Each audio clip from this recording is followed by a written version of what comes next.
পঞ্চভূত রবীন্দ্রনাথ ঠাকুর। রচনার সুবিধার জন্য আমরা 5টি পারিপার্শ্বিককে পঞ্চভূত নাম দেওয়া যাক। ক্ষিতি, অপ, তেজ, মরুত, বোম। একটা গড়া নাম দিতে গেলেই মানুষকে বদল করিতে হয়।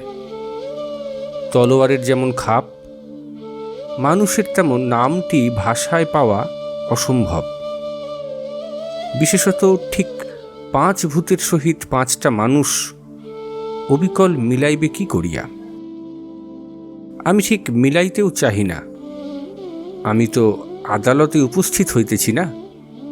কেবল পাঠকের এজলাসে লেখকের একটা এই ধর্ম শপথ আছে যে সত্য বলিব, কিন্তু সে সত্য বানাইয়া বলিব। এখন পঞ্চভূতের পরিচয় দিই। শ্রীযুক্ত ক্ষিতি আমাদের সকলের মধ্যে গুরুভার। তাহার অধিকাংশ বিষয়েই অচল অটল ধারণা। তিনি যাহাকে প্রত্যক্ষভাবে একটা দৃঢ় আকারের মধ্যে পান এবং আবশ্যক হইলে কাজে লাগাইতে পারেন, তাহাকেই সত্য বলিয়া জানেন। তাহার বাহিরেও যদি সত্য থাকে, সে সত্যের প্রতি তাহার শ্রদ্ধা নাই এবং সে সত্যের সহিত তিনি কোনো সম্পর্ক রাখিতে চান না। তিনি বলেন, যে সকল জ্ঞান অত্যাবশ্যক তাহারই ভার বহন করা যথেষ্ট কঠিন। বোঝা ক্রমেই ভারী এবং শিক্ষা ক্রমেই দুঃসাধ্য হইয়া উঠিতেছে। প্রাচীনকালে যখন জ্ঞান বিজ্ঞান এত স্তরে স্তরে জমা হয় নাই, মানুষের নিতান্ত শিক্ষণীয় বিষয় যখন যৎ সামান্য ছিল, তখন শৌখিন শিক্ষার অবসর ছিল। কিন্তু এখন আর তো সে অবসর নাই। ছোট ছেলেকে কেবল বিচিত্র বেশবাস এবং অলঙ্কারে আচ্ছন্ন করিলে কোনো ক্ষতি নাই, তাহার খাইয়া দাইয়া আর কোনো কর্ম নাই। কিন্তু তাই বলিয়া বয়ঃপ্রাপ্ত লোক, যাহাকে করিয়া কর্মিয়া নড়িয়া চড়িয়া উঠিয়া হাঁটিতে ফিরিতে হইবে, তাহাকে পায়ে নুপুর, হাতে কঙ্কন, শিখায় ময়ূরপুচ্ছ দিয়া সাজাইলে চলিবে কেন? তাহাকে কেবল মালকোঁচা এবং শিরস্ত্রা নাটিয়া দ্রুতপদে অগ্রসর হইতে হইবে। এই কারণে সভ্যতা হইতে প্রতিদিন অলঙ্কার খসিয়া পড়িতেছে। উন্নতির অর্থই এই, ক্রমশ আবশ্যকের সঞ্চয় এবং অনাবশ্যকের পরিহার। শ্রীমতী অপ, ইহাকে আমরা স্রোতস্বিনী বলিব, ক্ষিতির এ তর্কের কোনো রীতিমতো উত্তর করিতে পারেন না। তিনি কেবল মধুর কাকুলি ও সুন্দর ভঙ্গিতে ঘুরিয়া ফিরিয়া বলিতে থাকেন, না না, ও কথা কখনোই সত্য না, ও আমার মনে লইতেছে না, ও কখনোই সম্পূর্ণ সত্য হইতে পারে না। কেবল বারবার না না, নহে নহে। তাহার সহিত আর কোনো যুক্তি নাই, কেবল একটি তরল সঙ্গীতের ধ্বনি, একটু অনুনয় স্বর, একটি তরঙ্গ নিন্দিত গ্রীবার আন্দোলন, না না, নহে নহে। আমি অনাবশ্যককে ভালোবাসি, অতএব অনাবশ্যকও আবশ্যক। অনাবশ্যক অনেক সময় আমাদের আর কোনো উপকার করে না, কেবলমাত্র আমাদের স্নেহ, আমাদের ভালোবাসা, আমাদের করুণা, আমাদের স্বার্থ বিসর্জনের স্পৃহা উদ্রেক করে। পৃথিবীতে সেই ভালোবাসার আবশ্যকতা কি নেই? শ্রীমতী স্রোতস্বিনীর এই অনুনয় প্রবাহে শ্রীযুক্ত ক্ষিতি প্রায় গলিয়া যান, কিন্তু কোনো যুক্তির দ্বারা তাহাকে পরাস্ত করিবার সাধ্য কি? শ্রীমতী তেজ, ইহাকে দীপ্তি নাম দেওয়া গেল। একেবারে নিষ্কাশিত অশ্লীলতার মতো ঝিকমিক করিয়া উঠেন এবং শানিত সুন্দর সুরে ক্ষিতিকে বলেন, ইস, তোমরা মনে করো পৃথিবীতে কাজ তোমরা কেবল একলাই করো। তোমাদের কাজে যাহা আবশ্যক নয় বলিয়া ছাঁটিয়া ফেলিতে চাও, আমাদের কাছে তাহা আবশ্যক হইতে পারে। তোমাদের আচার ব্যবহার, কথাবার্তা, বিশ্বাস, শিক্ষা এবং শরীর হইতে অলঙ্কার মাত্রই তোমরা ফেলিয়া দিতে চাও, কেননা সভ্যতার ঠেলাঠেলিতে স্থান এবং সময়ের বড় অনটন হইয়াছে। কিন্তু আমাদের যাহা চিরন্তন কাজ, ওই অলঙ্কারগুলো ফেলিয়া দিলে তাহা এক প্রকার বন্ধ হইয়া যায়। আমাদের কত টুকিটাকি, কত ইটিউটি, কত মিষ্টতা, কত শিষ্টতা, কত কথা, কত কাহিনী, কত ভাব, কত ভঙ্গি, কত অবসর সঞ্চয় করিয়া তবে এই পৃথিবীর গৃহকার্য চালাইতে হয়। আমরা মিষ্টি করিয়া হাসি, বিনয় করিয়া বলি, লজ্জা করিয়া কাজ করি, দীর্ঘকাল যত্ন করিয়া যেখানে যেটি পারিলে শোভা পায় সেটি পড়ি। এই জন্যই তোমাদের মাতার কাজ, তোমাদের স্ত্রীর কাজ এত সহজে করতে পারি। যদি সত্যই সভ্যতার তাড়ায় অত্যাবশ্যক জ্ঞান বিজ্ঞান ছাড়া আর সমস্তই দূর হইয়া যায়, তবে একবার দেখিবার ইচ্ছা আছে অনাথ শিশু সন্তানের এবং পুরুষের মতো এত বড় অসহায় এবং নির্বোধ জাতির কি দশাটা হয়। শ্রীযুক্ত বায়ু, ইহাকে সমীর বলা যাক, প্রথমটা একবার হাসিয়া সমস্ত উড়াইয়া দিলেন। তিনি বলিলেন, ক্ষিতির কথা ছাড়িয়া দাও। একটুখানি পিছন হটিয়া পাশ ফিরিয়া নড়িয়া চড়িয়া একটা সত্যকে নানা দিক দিয়া পর্যবেক্ষণ করিতে গেলেই উহার চলৎশক্তিহীন মানসিক রাজ্যে এমনি একটা ভূমিকম্প উপস্থিত হয় যে বেচারার বহু যত্ন নির্মিত পাকা মদগুলি কোনোটা বিদীর্ণ, কোনোটা ভূমিষ্যাৎ হইয়া যায়। কাজেই ও ব্যক্তি বলে, দেবতা হইতে কীট পর্যন্ত সকলই মাটি হইতে উৎপন্ন। কারণ মাটির বাহিরে আর কিছু আছে স্বীকার করিতে গেলে আবার মাটি হইতে অনেকখানি নড়িতে হয়। উহাকে এই কথাটা বুঝানো আবশ্যক যে মানুষের সহিত জড়ের সম্বন্ধ লইয়াই সংসার নহে, মানুষের সহিত মানুষের সম্বন্ধটাই আসল সংসারের সম্বন্ধ। কাজেই বস্তুবিজ্ঞান যতই বেশি শেখো না কেন, তাহাতে করিয়া লোকব্যবহার শিক্ষার কোনো সাহায্য করে না। কিন্তু যেগুলি জীবনের অলঙ্কার, যাহা কমনীয়তা, যাহা কাব্য, সেইগুলি মানুষের মধ্যে যথার্থ বন্ধন স্থাপন করে, পরস্পরের পথের কণ্টক দূর করে, পরস্পরের হৃদয়ের ক্ষত আরোগ্য করে, নয়নের দৃষ্টি খুলিয়া দেয় এবং জীবনের প্রসার মর্ত হইতে স্বর্গ পর্যন্ত বিস্তারিত করে। শ্রীযুক্ত বোম কিয়ৎকাল চক্ষু মুদিয়া বলিলেন, ঠিক মানুষের কথা যদি বলো, যাহা অনবশ্যক তাহাই তাহার পক্ষে সর্বাপেক্ষা আবশ্যক। যে কোনো কিছুতে সুবিধা হয়, কাজ চলে, পেট ভরে, মানুষ তাহাকে প্রতিদিন ঘৃণা করে। এই জন্য ভারতের ঋষিরা ক্ষুধা তৃষ্ণা শীত গ্রীষ্ম একেবারে উড়াইয়া দিয়া মনুষ্যত্বের স্বাধীনতা প্রচার করেছিলেন। বাহিরের কোনো কিছুরই যে অবশ্য প্রয়োজনীয়তা আছে, ইহাই জীবাত্মার পক্ষে অপমানজনক। সেই অত্যাবশ্যকতাকেই যদি মানব সভ্যতার সিংহাসনে রাজা করিয়া বসানো হয় এবং তাহার উপরে যদি আর কোনো সম্রাটকে স্বীকার না করা যায়, তবে সে সভ্যতাকে সর্বশ্রেষ্ঠ সভ্যতা বলা যায় না। বোম যাহা বলে তাহা কেহ মনোযোগ দিয়া শোনে না, পাছে তাহার মনে আঘাত লাগে। এই আশঙ্কায় স্রোতস্বিনী যদিও তাহার কথা প্রণিধানের ভাবে শোনে, তবু মনে মনে তাহাকে বেচারা পাগল বলিয়া বিশেষ দয়া করিয়া থাকে। কিন্তু দীপ্তি তাহাকে সহিতে পারে না। অধীর হইয়া উঠিয়া মাঝখানে অন্য কথা পাড়িতে চায়। তাহার কথা ভালো বুঝিতে পারে না বলিয়া তাহার উপর দীপ্তির যেন একটা আন্তরিক বিদ্বেষ আছে। কিন্তু বোমের কথা আমি কখনো একেবারে উড়াইয়া দিই না। আমি তাহাকে বলিলাম, ঋষিরা কঠোর সাধনায় যাহা নিজের নিজের জন্য করিয়াছিলেন, বিজ্ঞান তাহাই সর্বসাধারণের জন্য করিয়া দিতে চায়। ক্ষুধা তৃষ্ণা শীত গ্রীষ্ম এবং মানুষের প্রতি জড়ের যে শত সহস্র অত্যাচার আছে, বিজ্ঞান তাহাই দূর করিতে চায়। জড়ের নিকট হইতে পলায়নপূর্বক তপবনে মনুষ্যত্বের মুক্তি সাধন না করিয়া জড়কেই কৃতদাস করিয়া ভৃত্যশালায় পুষিয়া রাখিলে এবং মনুষ্যকেই এই প্রকৃতির প্রাসাদে রাজারূপে অভিষিক্ত করলে আর তো মানুষের অবমাননা থাকে না। অতএব স্থায়ী রূপে জড়ের বন্ধন হইতে মুক্ত হইয়া স্বাধীন আধ্যাত্মিক সভ্যতায় উপনীত হইতে গেলে মাঝখানে একটা দীর্ঘ বৈজ্ঞানিক সাধনা অতিবাহন করা নিতান্ত আবশ্যক। ক্ষিতি যেমন তাঁর বিরোধী পক্ষের কোনো যুক্তি খণ্ডন করিতে বসা নিতান্ত বাহুল্য জ্ঞান করেন, আমাদের বোমও তেমনি একটি কথা বলিয়া চুপ মারিয়া থাকেন। তাহার পর যে যাহা বলে তাহার গাম্ভীর্য নষ্ট করিতে পারে না।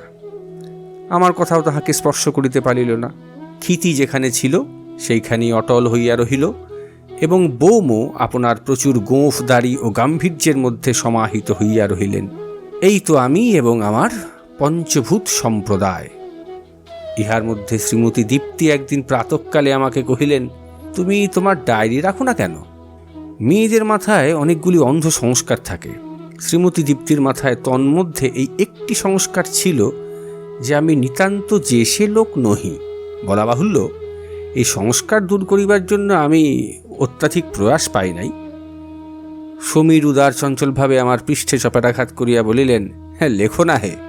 ক্ষিতি এবং বোম চুপ করিয়া রহিলেন। আমি বলিলাম, ডায়েরি লিখিবার একটি মহাদোষ আছে। দীপ্তি অধীর হইয়া বলিলেন, তা থাক, তুমি লেখো। স্রোতস্বিনী মৃদুস্বরে কহিলেন, কি দোষ শুনি? আমি কহিলাম, ডায়েরি একটা কৃত্রিম জীবন, কিন্তু যখনই উহাকে রচিত করিয়া তোলা যায় তখনই ও আমাদের প্রকৃত জীবনের উপর কিয়ৎ পরিমাণে আধিপত্য না করিয়া ছাড়ে না। একটা মানুষের মধ্যেই সহস্র ভাগ আছে। সব কটাকে সামলাইয়া সংসার চালানো এক বিষম আপদ। আবার বাহির হইতে সহস্তে তাহার একটি কৃত্রিম জুড়ি বানাইয়া দেওয়া আপদ বৃদ্ধি করা মাত্র, কোথাও কিছুই নাই। বোম বলিয়া উঠিলেন, সেই জন্যই তো তত্ত্বজ্ঞানীরা সকল কর্মই নিষেধ করেন, কারণ কর্মমাত্রই এক একটি সৃষ্টি। যখনই তুমি একটা কর্ম সৃজন করিলে তখনই সে অমরত্ব লাভ করিয়া তোমার সহিত লাগিয়া রহিল। আমরা যতই ভাবিতেছি, ভোগ করিতেছি, ততই আপনাকে নানা খানা করিয়া তুলিতেছি।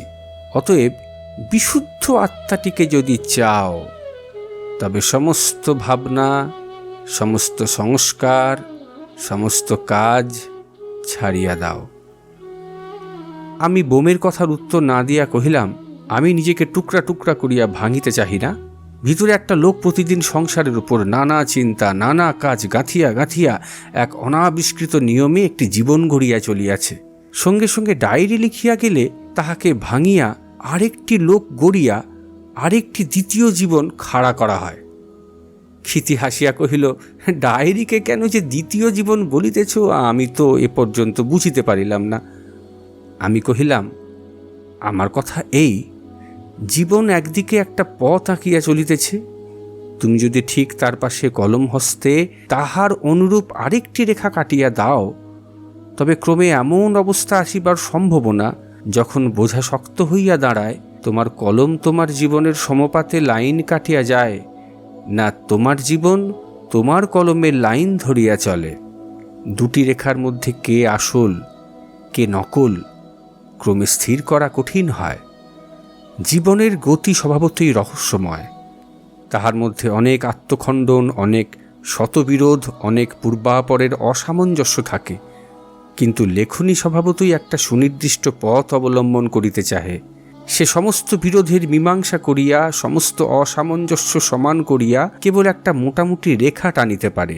সে একটা ঘটনা দেখিলে তাহার যুক্তিসঙ্গত সিদ্ধান্তে উপস্থিত না হইয়া থাকিতে পারে না। কাজেই তাহার রেখাটা সহজেই তাহার নিজের গড়া সিদ্ধান্তের দিকে অগ্রসর হইতে থাকে এবং জীবনকেও তাহার সহিত মিলাইয়া আপনার অনুবর্তী করিতে চাহে। কথাটা ভালো করিয়া বুঝাইবার জন্য আমার ব্যাকুলতা দেখিয়া স্রোতস্বিনী দয়ার্দ্র চিত্রে কহিল, বুঝিয়াছি তুমি কি বলিতে চাও। স্বভাবত আমাদের মহাপ্রাণী তাহার অতি গোপন নির্মাণশালায় বসিয়া এক অপূর্ব নিয়মে আমাদের জীবন গড়েন, কিন্তু ডায়েরি লিখিতে গেলে দুই ব্যক্তির উপর জীবন গড়িবার ভার দেওয়া হয়। কতকটা জীবন অনুসারে ডায়েরি হয়, কতকটা ডায়েরি অনুসারে জীবন হয়। স্রোতস্বিনী এমন সহিষ্ণুভাবে নীরবে সমনোযোগে সকল কথা শুনিয়া যায় যে মনে হয় যেন বহু যত্নে সে আমার কথাটা বুঝিবার চেষ্টা করিতেছে, কিন্তু হঠাৎ আবিষ্কার করা যায় যে বহু পূর্বেই সে আমার কথাটা ঠিক বুঝিয়া লইয়াছে। আমি কহিলাম, সেই বটে। দীপ্তি কহিল, তাহাতে ক্ষতি কি? আমি কহিলাম, যে ভুক্তভোগী সেই জানে। যে লোক সাহিত্য ব্যবসায়ী সে আমার কথা বুঝিবে। সাহিত্য ব্যবসায়ীকে নিজের অন্তরের মধ্যে হইতে নানা ভাব এবং নানা চরিত্র বাহির করিতে হয়।